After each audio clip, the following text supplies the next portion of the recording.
Hey everyone, it's Saoirse. Yeah, it's been a while again. Been going through some really awful stuff, so bear with me.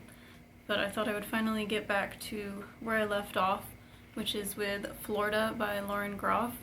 Now it's been quite a little while since I read it, but I want to talk about it real quick. It is a short story collection. It was published in 2018, and yes, you know I love short stories, and it's weird, I don't think I really was that into them before grad school, and then they just drummed it into our heads how, I don't know what the right adjective is, I don't want to say they're more important, but the way they talked about them, you would think that it was like the end-all be-all of literature, which isn't really true, but it's just a different art form than novel writing because you have to get in and get out pretty quick and tell a story that's powerful enough to stand on its own in only a few pages. And in this collection, it's all stories that are either set in Florida or focus on a character that has lived in Florida. And where's my water? I'm already thirsty. Think about how hot it is in Florida. So, if I haven't talked about it a million times before, I was born and raised in Florida. I live there now. I live here now. I've gotten away a few times, but keep coming back. So, that's fun. So anyway, this is not an uplifting read. It sort of captures the hopelessness of living in such an extreme place, because Florida, as you might know, is very extreme in terms of its weather. The absolutely bananas heat that we get all year, and the hurricanes and climate change is making everything worse, and we'll probably be underwater very soon, so I'd like to get out within a couple years, hopefully. And then aside from the weather, there's just the fact that it seems like we're just a dumping ground for crazy stuff. And yeah, I won't get into it because all you need to do is just read some headlines, and you can play that Florida, what is it, the Florida Man game, where you type Florida Man and then your birthday, and then you see what insane headline came out on your birthday, because there's always one about a Florida man doing something. So yeah, it's not uplifting. There might be a little bit of like hope in a couple of the stories, but overall, super depressing, which is fine. You know, I like that sort of thing, but if you're already in a bad place, would not recommend that you read this while you're still in that bad place, because I don't think it'll get you out of it. So, just read you some things in here that kind of show you some of the themes that sum up the book, I think. I'm trying to read my notes, and sometimes it's like my marker that I write on my whiteboard with was dying horribly. Okay. Blah, blah, blah, blah, blah. During the day while my sons are in school, I can't stop reading about the disaster of the world. The glaciers dying like living creatures. The Great Pacific Trash Gyre, I had to look that word up, gyre. The hundreds of unrecorded deaths of species, millennia snuffed out as if they were not precious. I read and savagely mourn, as if reading could somehow sate this hunger for grief instead of what it does, which is fuel it. So there's an example of the hopelessness, and a look at the destruction that is happening in our state. And the cool thing that she does in here is sort of weave this one character throughout some of the stories. Like it says, I might as well read you some of this, read you the back here. It says, Lauren Groff brings us into a world in which storms, snakes, and sinkholes lurk at the edges of everyday life, but the greatest threats and mysteries are of a human, emotional, and psychological nature. Among those navigating this place are a resourceful pair of abandoned sisters, a lonely boy grown up, a restless, childless couple, a searching homeless woman, and an unforgettable recurring character, a steely and conflicted wife and mother. The stories in this collection span characters, towns, decades, even centuries, but Florida, its landscape, climate, history, and state of mind, becomes its gravitational center, an energy, a mood, as much as a place of residence. Whew. Okay. So yeah, this conflicted wife and mother character comes up a few times, and it's just cool the way that she does that. I like when a short story collection feels like the stories go together, but at the same time, I almost prefer it when they are really different, because sometimes, because I was reading this all in one go, I wasn't like reading a short story and then reading something else and then coming back to it. A lot of it felt a little bit repetitive, which is gonna happen when you sit down to write about one topic. And I've thought about it too, like I could write so much about Florida, but I know that a lot of it would be repetitive. But yeah, if you like that, where it's like kind of a really cohesive collection and clearly all fits together, you'd like this. There are a couple stories that aren't in Florida. There's one in France and one, I can't remember, somewhere in South America. And that threw me a little bit. I was like, I don't know, I kind of want to stay in Florida for these, though I do understand what she's doing with this feeling of Florida always being with you, even when you're away from it. So yeah, I get what she was doing, and I do appreciate that. I think I just particularly found it depressing because it was just describing me so much. There's a line I'll get to later that is totally too relatable for me. A lot of this is way too relatable and upsetting, but that's good. That's effective writing. Oh, there's this story called The Midnight Zone. I think this is one of my favorites. And in this story, this mom's children cause her to injure her head, and they're all stuck in this place while her husband goes away to do something. They're stuck there, like, I think they're on an island. It's been a while since I read it. And basically the kids are trying to keep the mom awake all night because like when you get a concussion, I guess you can't go to sleep. She can't get any medical help, so she's just trying to keep herself awake all night. And that was like one of the most effective stories to me because it was so suspenseful. And I just liked this line from it. It said, the bigger boy tried to get me to drink water because this is what we do in our family in lieu of applying Band-Aids, which I refuse to buy because they are just flesh-colored landfill. I just like anything that mentions a landfill. Landfill and Florida together. They're soulmates, landfills in Florida. It's very depressing, but we got a lot of landfills. And I've probably talked before about this story that I've been working on for like a year and a half. That makes it sound like I've really been working on it. I came up with the idea like a year and a half ago and haven't really touched it in a year. But it was my dissertation for grad school. It was a fictional story about Florida and landfills playing a large part in sort of the end of the world when Florida does end up underwater. So eventually I will finish writing that. It's National Novel Writing Month. You notice that I haven't said anything about it. I've written like 100 words. I'm not really feeling it this month. Just haven't been in a good place, and you don't ever have to force yourself to do something. When you start forcing it, I don't think that much good can come out of it. We'll see. We'll see if I get motivated suddenly. It's just, this is my 7th year with NaNoWriMo, and it's a lot.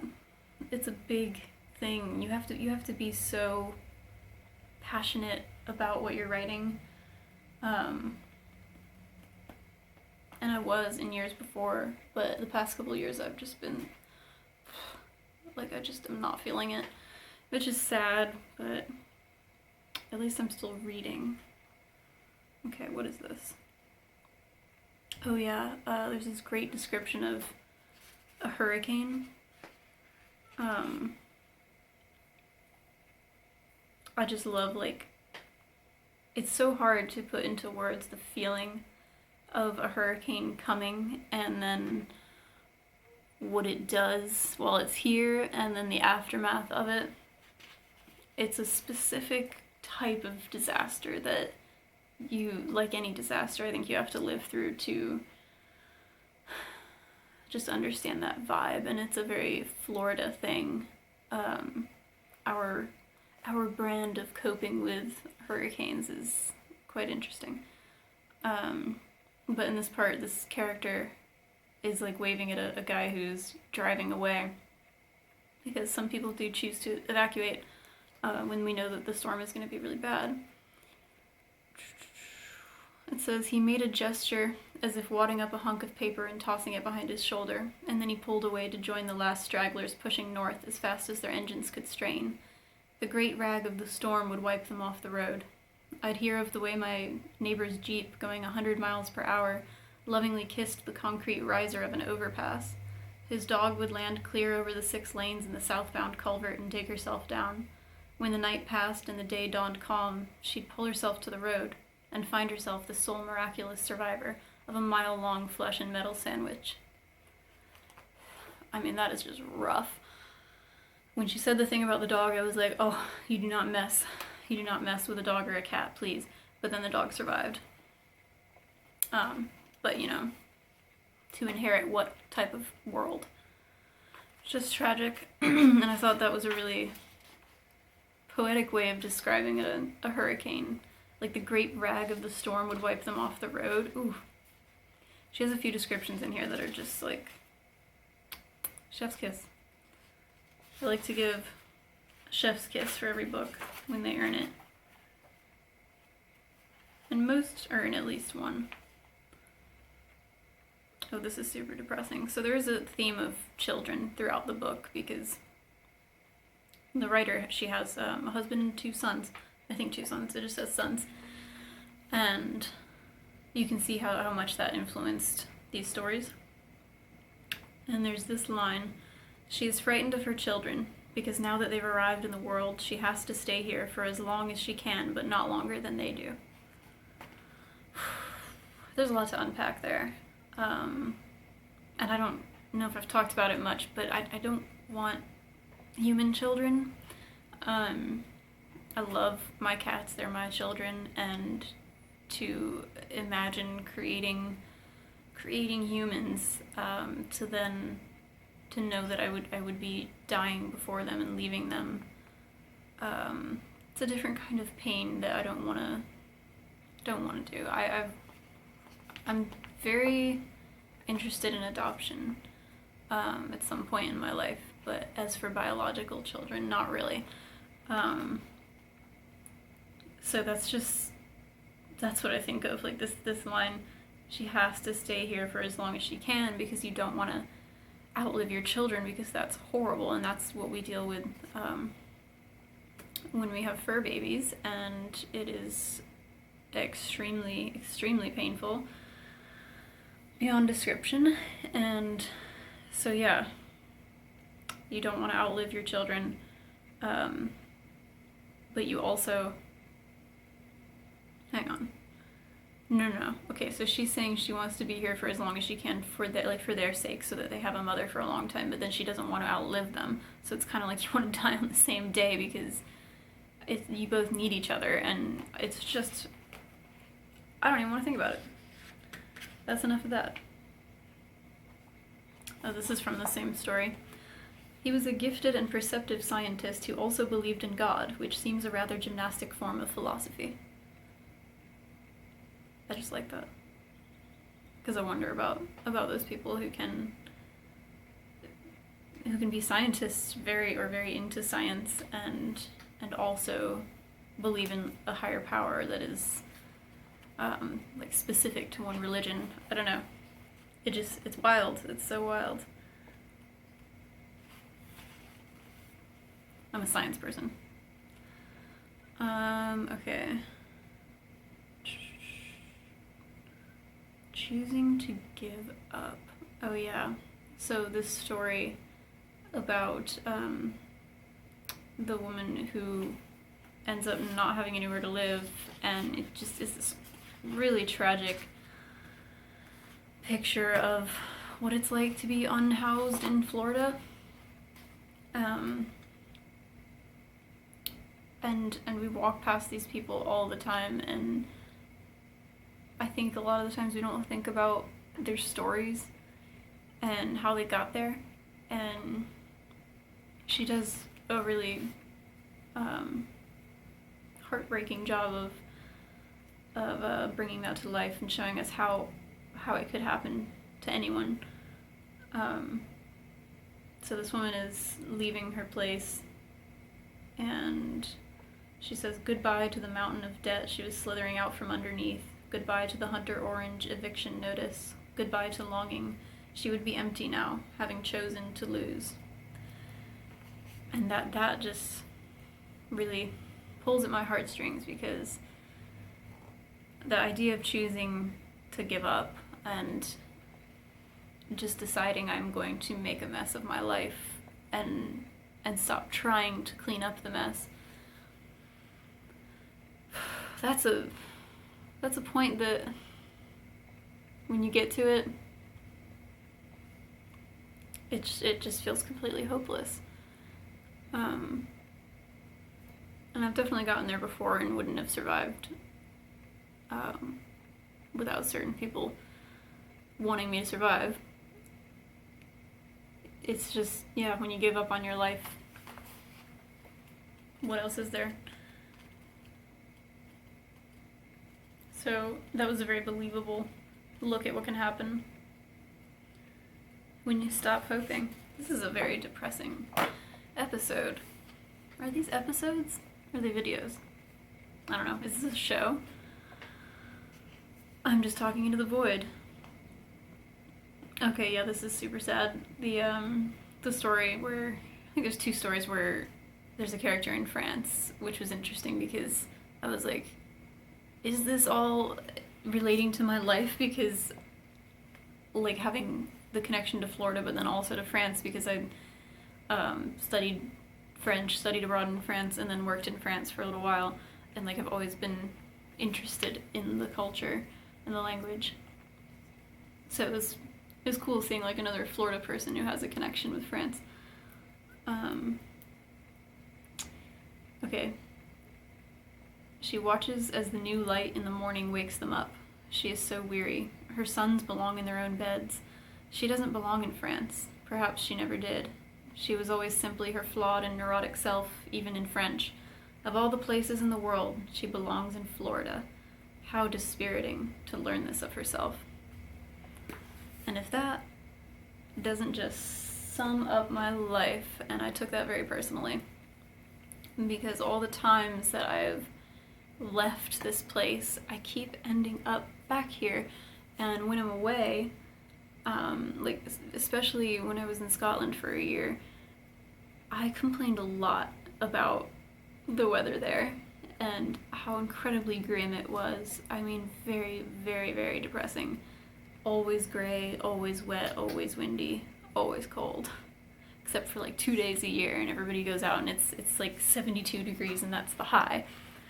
And it was just such a complete opposite from what I was used to, and so I would have these fantasies about coming back to Florida, and it's like a paradise, and now I've been back here for a little over a year. And let me tell you, getting through this summer was not easy. Like, I made it through, June, July, August. I was like, yeah, it's supposed to be hot at this time. But then at the end of September and all the way through to like the last week of October, it was blazing hot still. Crazy mosquitoes. Like, I try to sit outside in the catio with my cats, and I'm just getting chewed up by mosquitoes. I'm head to toe in sunscreen. It's just unreal. And every year it stays hotter longer.